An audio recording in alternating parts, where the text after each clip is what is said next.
dahil mayroon na nag-review nito na goods talaga ang performance ng battery nito. Titingnan natin yung kanyang voltage.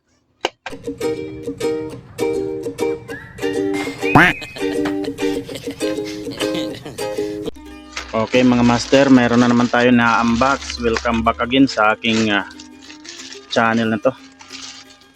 Na natin patagalin to, unbox na kagad natin. Yan. So dahil mayroon sa aking nag-order ng battery,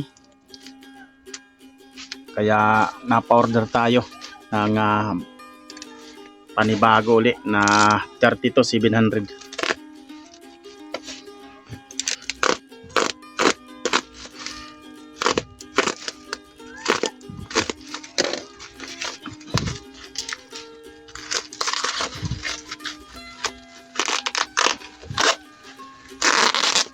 Yan.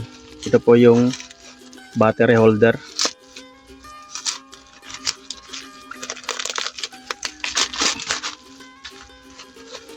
Yan. 10 pieces. Yan. 10 pirasong 2 holes. Tapos ito yung battery nya.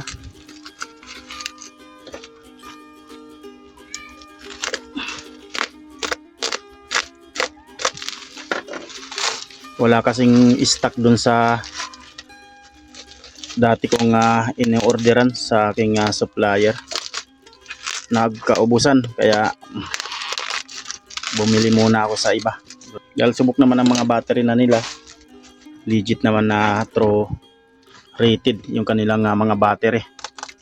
Dahil mayroon na nag-review nito na goods talaga ang performance ng battery nito.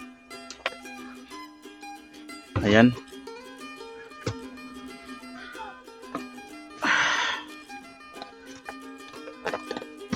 Okay. Ayan. Shoutout po sa may-ari nito, taga Iloilo, yung umorder nito. Bali 6 na piraso lang yung kanya, sa akin yung 4-10 itong na-order ko. So shoutout po kay Sir Paul String. Yan po yung kanyang pangalan ng kanyang FB, Paul String, taga Iloilo po siya. Shout out po sa inyo, master. Yan. Labas natin. Yan. 2 3 4 5 6 7 8 9 10. Sakto po mga ka-DIY. Walang labis, walang kulang. Sakto. So ito po ay 32,700. Ayan po yung kanyang spec. Ang brand niya ay Tipsan. Ayan po.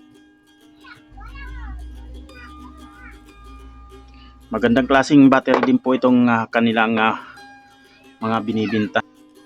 Dahil subok na po ito mga ka-DIY. So ang gagawin ko dito ay magbubulang ako ng 6 na piraso. Parallel connection lang po lahat. Dahil gusto ng may-ari yung kanyang solar street light sa labas niya ay gagawin niyang 6 para mas matagal daw malubat. Kasi yung dating battery na nakalagay doon sa kanyang solar street light ay 2 piraso lang. So pinasok ng tubig kaya kinalawang. So nasira na. Kaya nag-order sa akin.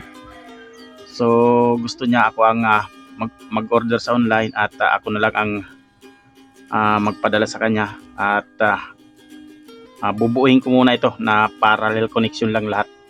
Yung 6 na yun. So mangyayari nito ay 6 parallel tapos 36 each 3.2 volts. So yun ang gusto ng may-ari. Kaya yun ang gagawin natin sa susunod na upload na video. So ayan po. Battery holder at saka 10 pirasong 32,700. So titingnan natin yung kanyang voltage. Yan. check muna natin isa-isa mga ka-DIY.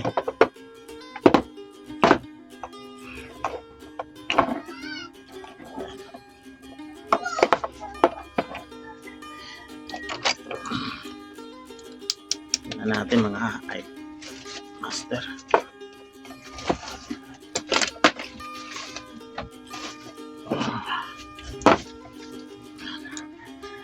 Natin ang unti, kita ba? Ayan. Okay, check natin.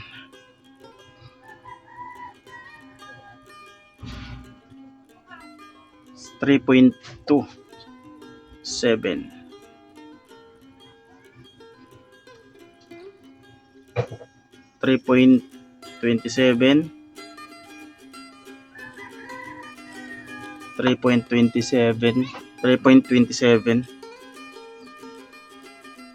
3.27 kabila 3.27 3.27 3.27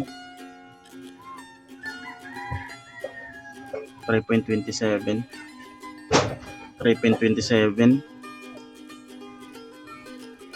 3.26. Okay, good lahat mga ka-DIY. 3.2 lahat.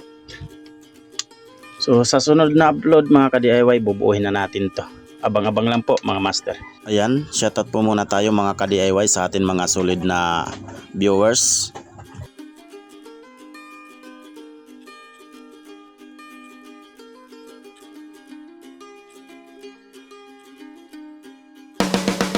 Ayan. So hanggang dito na lang po muna mga ka-DIY. Maraming salamat. Paki-like and share ng ating video. Papalo po kung hindi ka pa nakapag-follow sa aking channel na to. Maraming salamat. Hanggang sa muli mga ka-DIY.